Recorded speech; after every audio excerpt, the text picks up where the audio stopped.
Yo, what's good, Onewheel fam? It's your boy Bodhi with TheFloatLife, and I'm back with another trick tip. Finally, today we're talking about how to get bigger bonks and how to bonk 180. Let's go.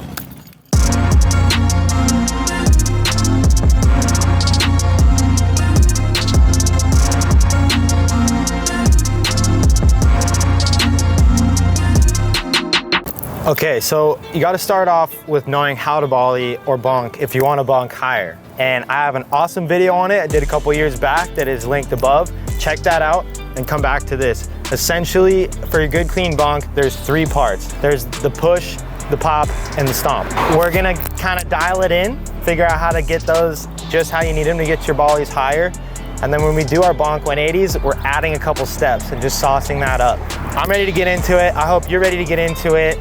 Let's break it down. One of the most important parts of getting a nice, high, powerful volley is your timing.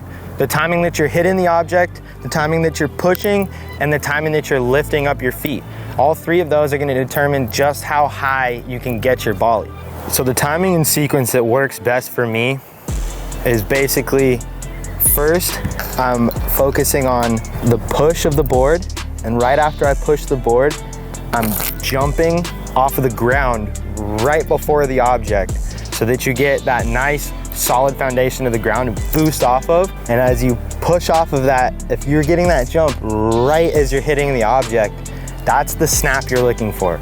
You get that timing just right, pushing off the ground, snapping off the object, then your board gets that good bounce off the feature, your body gets that pop off of the ground, and then you're able to lift your feet up and let that board come up with you. Again, you're coming in, you're pushing the board, popping off the ground, bouncing off the feet, lifting your feet, and then hopefully you got your volley ratio right and you got the right volume. So our next piece of getting our volleys real high and getting tons of amplitude out of our bonks is gonna be your push to pop ratio. I briefly mentioned this in the original How to Bonk video, but how hard you're pushing forward versus how hard you're pushing down on the object really affects your volley ratio and how high you're gonna be able to pop the board. And that has everything to do with the size of the object and the speed that you're coming into it at. If your object is really tall, really big volley, 3 inches, 4 inches, you're going to need to push it forward much more than you would need to push the board forward on, say, a small 2-inch volley or 2.5, 3, those little kind of crack hoppers. So getting a feel for it is the best way to get a feel for it. Get out there and pop around, and you'll come to see that the smaller bonks, you're pushing down more to keep the board more under your feet and not shoot it out in front of you. And on the bigger, more chunky boys, you gotta really push that board forward. So there is no kind of right or wrong answer to give you here, but that's gonna really affect your volley ratio in that timing sequence of how hard you're pushing forward versus down. And to get all that pop, it's down, down, down, down, down. You wanna get real good down snap on your pop and then give it just as much, a little bit to get it forward and continue the board with you. But that push down and that snap with your ratio is where all the magic's at, and that's where you're gonna get lifted, my friend. All right, next thing is all about your feet. Your feet are a big determining factor of how high you're gonna be able to get your bonk. What I mean by that is when you snap and you pop that volley in the air and you're lifting your feet, sometimes you could limit the maximum height of your bonk by not lifting your feet high enough. A lot of people come to me and say, how do I get my volley higher?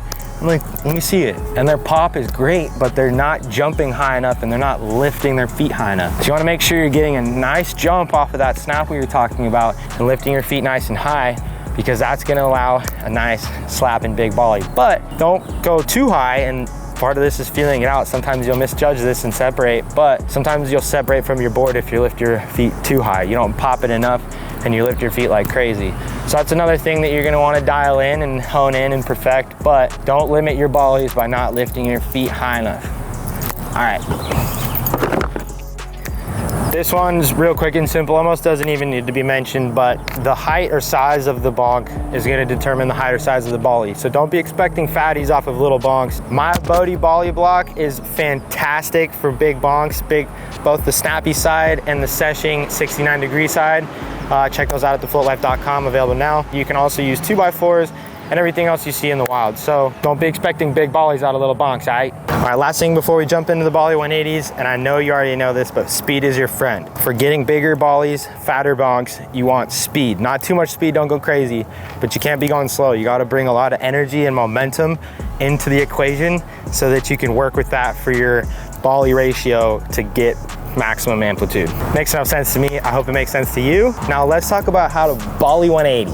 All these examples are gonna be Jeff and Jesse because I currently have a busted collarbone and cannot do these things right now without putting myself at serious risk of re-breaking it.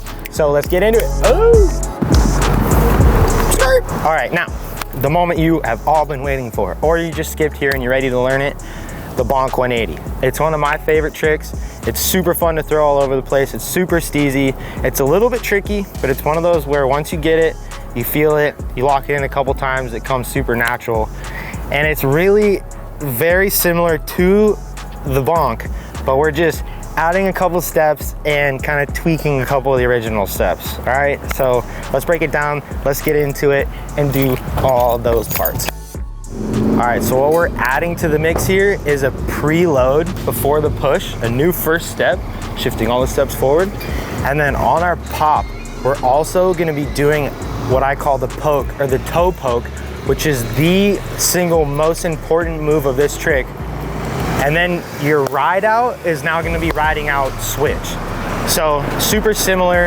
A lot of what you're doing in your bolly is gonna carry over to this one, but we just gotta add those little tweaks to get the board and your body to spin 180 degrees, all right? Okay, preloading. What is preloading? How do you preload? Preloading is where you're twisting up your body, getting your momentum right to come into a trick to then release that momentum into your spin. I do it a lot in skateboarding, I do it a ton in snowboarding, and essentially the secret here is you're keeping your feet and your hips and your knees locked in the direction you're trying to go, and you're twisting at your core. Your hips will open up just a bit. You're twisting at your core and with your upper body back, and then that gives you something to spring off of, right? So when you're coming into your bonk, you're not coming in straight like you normally would, super solid.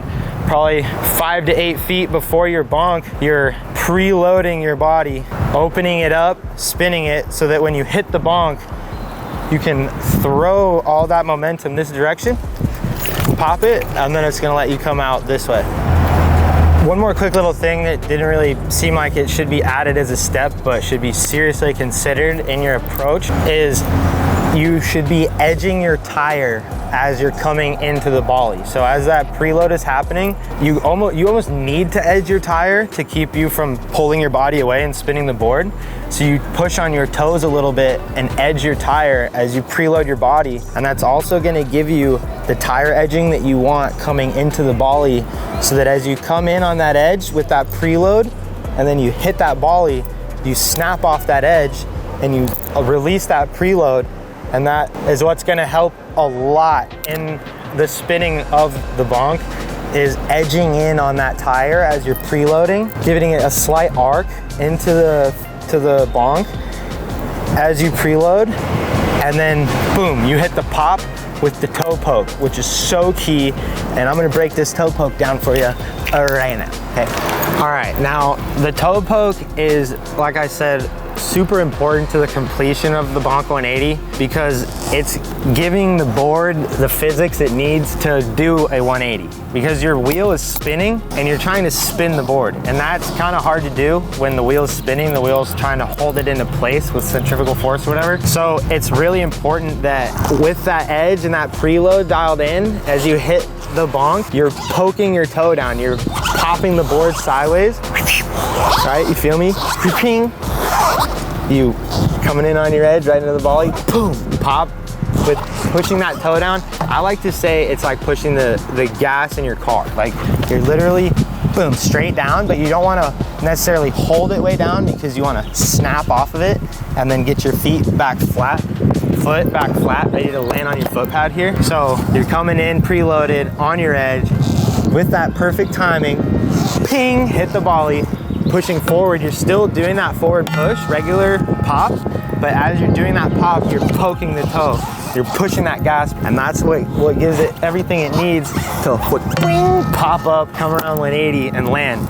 And since you preloaded your body and released your preload into your pop, your body spun with your board too. I know it's a ton of pieces to put together, but it's like any other trick or any other difficult thing. You just gotta workshop at it and keep building those pieces and putting them together until you're able to put it all together in one big magical maneuver, and you land it and right away and you're stoked. Now, the final and kind of most important piece, I don't know, all these pieces are important. The final piece of the puzzle here is the riding away switch part, which if you're not familiar with riding switch and you've done no miles switch, it's gonna feel super unnatural and extra weird, especially coming out of a trick. So definitely make sure you just cruise around maybe in a grass field, switch a little bit, get a feel for riding your board backwards, because to do a 180, you gotta land switch, right? And then hopefully you have some switch tricks to throw. But basically, the biggest thing to focus on is like leading with your back leg. And what I mean by that is after you thought about all the things into the trick and you're in the air, then you wanna think about forcing that back leg all the way around and pushing it down in the direction that you know you need to go. So that's how you get that last little like, and like force it back and get it. You want like a good clean 180, you're landing mostly 180 degrees and then riding away like the same direction you came. You don't want to do like a 90 and take off, peel off in this weird direction, because that's just, it's not stylish, it's not natural. So you want to make sure you're getting real snappy with your pop, getting most of the way around. And then when you're landing, you're really pushing, like thinking about pushing that back foot around and leading with that back foot and looking backwards actually. As unnatural as that sounds, this may not work for you, but it works great for me. It's something I use when I frontside spin snowboarding. You want to look back. So you're popping and you're looking, say I'm coming in this way, you're coming in, you're popping and you're looking back pretty much at the volley, and then forcing that back foot around, accepting the land, bending the knees, giving an after bang, obviously, and then riding away switch. And then maybe you do a little revert, a little foot plant. I don't know, there's a whole lot of fun flat ground tricks you could do after that. So that's the gist of riding away switch. Again, spend some time riding switch just in general. It's good for your brain, it's good for your body, and it might unlock some maneuvers that you didn't know you could do. So yeah, hey. All right, y'all, that's what I got for you today. I might have left some things out, so hit me up if you wanna know more. Send me your clips, I wanna see how you're doing, and I hope you have a lot of fun with this trick, because I sure do. And make sure, if you're not already, subscribe to the channel. You know the whole deal. Ring the bell so you know when we're posting. Like the video, comment down below. Become a member if you want to, so you can use cool emojis to support our channel and know about when we're dropping stuff and be able to know about a bunch of other cool stuff. So have a sick day, get your volume up, and float on, my friend, and we out.